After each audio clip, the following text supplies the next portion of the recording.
Hello, in today's series, let's discuss the latest downgrade of US credit quality. The US is one of the world's largest economies, and the US dollar is the world's primary reserve currency.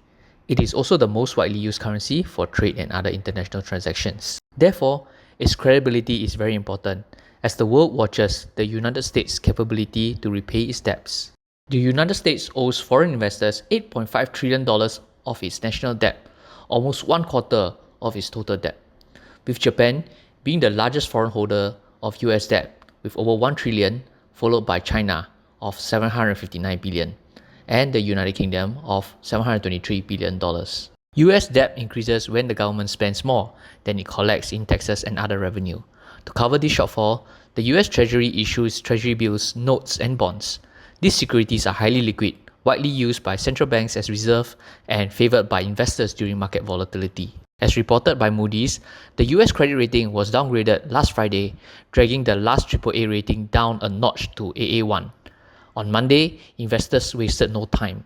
They dumped bonds and the yields exploded. Will this be an early signal of a serious global economic crisis to come? Hello everyone, welcome back to SDA Club, the club for stock trading and analysis. This channel is dedicated to providing you with high-quality tutorials, guides, and insights that demystify the world of trading. Join us as we will share more trading secrets and valuable insights. To stay updated and to be the first to access these valuable resources, hit the subscribe button now.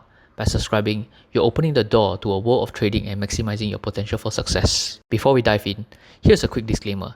The information in this video is for educational purposes only. It's not a call to buy or sell. Over more than a decade, US federal debt has risen sharply due to the continuous fiscal deficits.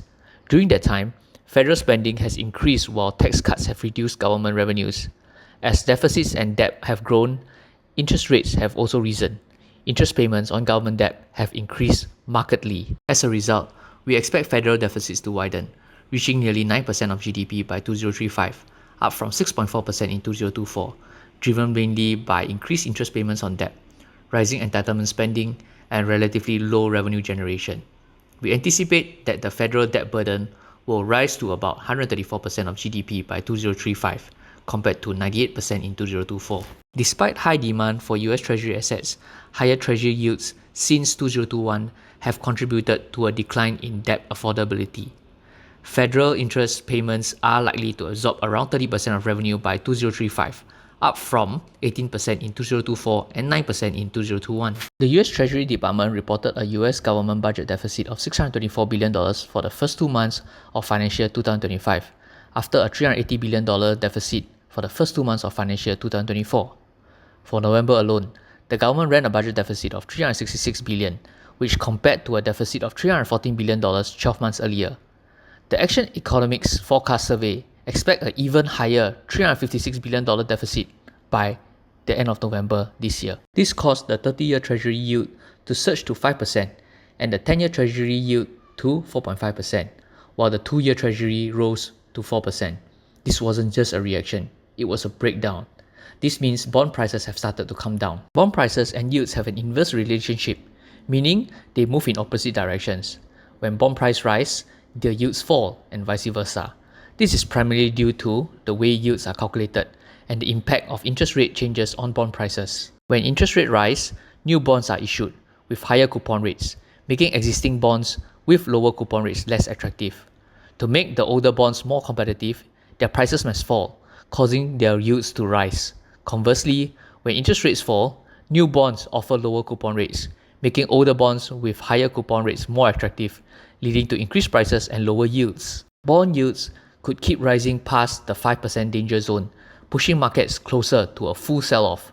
This could hammer consumer borrowing, hike up mortgage rates beyond the current 7.5%, and kill any recovery in the housing market. Business investments would also suffer as financing costs climb.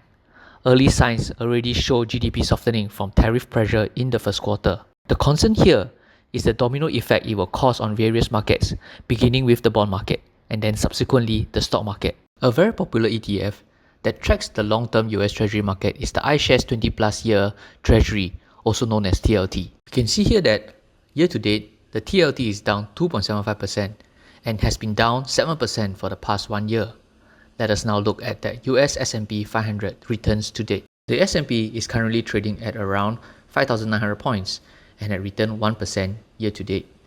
It climbed to a peak of 6,100 points just briefly before receding all the way down to the 4,900 points region, but has since rebounded from its previous low. The price-earnings ratio of the S&P 500 is also currently trading at 28 times earnings, while the index median average is just 19 times earnings. Could this indicate that valuations of most companies are already high? And to go even higher, most Fortune 500 companies may have to report much higher earnings by the end of this year to support its valuations. Is this even realistic when we now see Trump's tariffs being implemented and the selling down in the bond market, causing yields to rise, hiking up interest rates, which could lower profit margins from businesses due to the higher interest rates on business loans? Should you be one of those who plan to enter the US market now, whether in bonds or stocks, should think again. Instead, I would like to share with my viewers here that there are still plenty of great opportunities ex-US. So what stocks do we look at should we want to invest outside of US?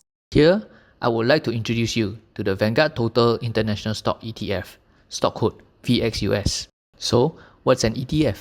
An ETF or exchange traded fund tracks a basket of assets and is a good way to diversify your investments instead of having the need to stock pick, which increases your investment risk. Vanguard is also known to have a relatively low expense ratio, and for the VXUS, its expense ratio is just 0.05%. The VXUS is a highly diversified portfolio that tracks stocks outside of the US with a holding of 8,576 stocks and has a median market cap of $40.6 billion. Compared to the S&P 500's 1% return, and if you have invested in the VXUS at the beginning of this year, you would have returned 15% today.